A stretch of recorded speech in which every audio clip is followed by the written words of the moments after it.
दोस्तों, दिवाली का त्योहार हमारे भारत देश में हर साल बड़ी धूमधाम से मनाया जाता है। इस दिन नए नए कपड़े पहनना, दीपक जलाना, आतिशबाजी करना और ढेर सारी मिठाइयाँ खाना सभी को बहुत अच्छा लगता है। पर क्या आप अपनी दिवाली को हेल्थी तरीके से मनाते हैं? क्या आप दिवाली के दिन जाने अनजाने में कोई ऐसी चीजें तो नहीं खा रहे जो आपकी हेल्थ को नुकसान कर दे? हेल्थी तरीके से दिवाली मनाए तो कैसे? क्या दिवाली के इस पवित्र त्योहार को हेल्थी तरीके से मनाया जा सकता है? आइए जानते हैं। पर दोस्तों, उससे पहले सब्सक्राइब कीजिए अपने इस YouTube चैनल को, जिसका मकसद आपको एक अच्छी सेहत देना है। दोस्तों, जब हम दिवाली के दिन बाजार में निकलते हैं तो हमें तरह तरह के पकवान और मिठाइयाँ देखने को मिलती हैं, जो आपको अपनी जेब से पैसा खर्च करने को मजबूर करती हैं। पर क्या आपको मालूम है, इन त्योहारों के मौके पर आपको नकली मिठाइयाँ भी देखने को मिल सकती हैं। दोस्तों, अक्सर देखा गया है कि जब भी कोई बड़ा त्योहार आता है तो बहुत सारे नकली मिठाइयाँ बनाने वाले पकड़े जाते हैं। आपने कई बार न्यूज में त्योहारों के मौके पे नकली मिठाइयों की खबरें जरूर सुनी होगी।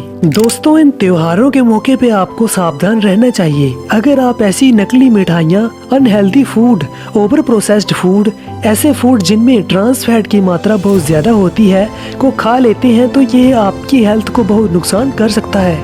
कई बार ऐसा भी होता है, दिवाली के कुछ दिन पहले ही दुकानदार सभी चीजों को रेडी करके रख देते हैं। इसलिए ऐसा भी हो सकता है कि आप जिन चीजों को खाने के लिए खरीदे वह कुछ दिन पुरानी हो। इसलिए खाने पीने की चीजों को सोच समझकर ही खरीदना चाहिए। दोस्तों, दिवाली मनाने का सबसे अच्छा तरीका अपने घर पर रहकर अपने पूरे परिवार के साथ मिलकर दिवाली मनाने में ही आता है। हो सके तो आप खाने पीने की चीजों को भी घर में ही बनाएं। हाँ, सभी चीजों को घर में बनाना मुश्किल तो है, पर जितना हो सके उतनी चीजों को घर में जरूर बनाएं, क्योंकि वही आपके लिए हेल्दी रहेगा। दिवाली की शाम आते आते लोग पटाखों की आतिशबाजी शुरू कर देते हैं, पर आपको क्या लगता है, ये सही है? दोस्तों, दिवाली की बात करें तो हम लोग सारा साल इतना पोल्यूशन नहीं फैलाते जितना दिवाली के बस एक दिन में फैला देते हैं। दिवाली का त्योहार बहुत ही पवित्र त्योहार माना जाता है। इस दिन भगवान श्री रामचंद्र जी अपना वनवास पूरा करके अयोध्या वापिस आए थे और लोगों ने उनके आने की खुशी में अपनी अयोध्या नगरी को दीपक जलाकर रोशन कर दिया था। और हम 21वीं सदी के स्मार्ट लोग पोल्यूशन फैलाकर भगवान श्री रामचंद्र जी का स्वागत करते हैं। अगर इतिहास देखा जाए तो दोस्तों, हमें 21वीं सदी के लोगों को बाकी सदियों के लोगों के मुकाबले सबसे एडवांस, इंटेलिजेंट, टेक्नोलॉजी में माहिर और स्मार्ट माना जाता है, जबकि हम 21st सेंचुरी के लोग पोल्यूशन बढ़ाने में सबसे आगे रहे हैं। चाहे एयर पोल्यूशन हो या वाटर पोल्यूशन या फिर प्लास्टिक का इस्तेमाल या बर्बादी, हम लोगों ने तो इसमें गोल्ड मेडल हासिल कर लिया हुआ है। एनवायरनमेंट की इतनी बड़ी बर्बादी करके हम लोग अपने आप को इंटेलिजेंट, स्मार्ट और एडवांस कैसे बता सकते हैं? दोस्तों, हमारे भारत देश को पूरी दुनिया में पोल्यूशन फैलाने के मामले में दूसरा स्थान मिला हुआ है, जो कि बिल्कुल सच है। अगर हम 2018 की रिपोर्ट देखें तो दुनिया के 20 सबसे बड़े पोल्यूटेड शहरों में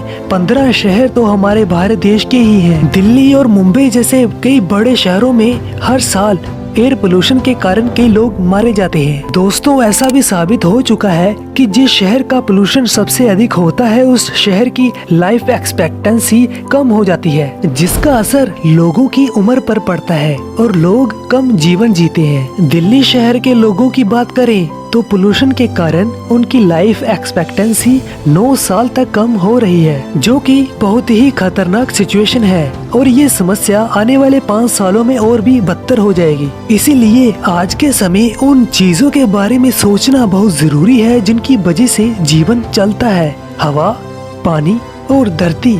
दोस्तों, आगे आने वाली जनरेशन जब हमसे सवाल करेगी कि आपने हमें तो साफ हवा में सांस लेने और साफ पानी पीने के लिए भी नहीं छोड़ा, तो क्या हम आज के स्मार्ट, इंटेलिजेंट और एडवांस लोग जिन्हें कहा जाता है, क्या उनके सवालों का जवाब दे पाएंगे? बात ये नहीं कि हमें क्या मिला है, बात बस इतनी है कि हमने आने वाली पीढ़ी को क्या देना है। दोस्तों, ये पृथ्वी हम इंसानों के कर्म पर ही निर्भर है। हम जैसा एक्शन या स्टेप लेंगे दुनिया वैसी ही बन जाएगी, जिसका खामियाजा या नुकसान हमें ही भुगतना होगा, क्योंकि एक्शन हमारा था।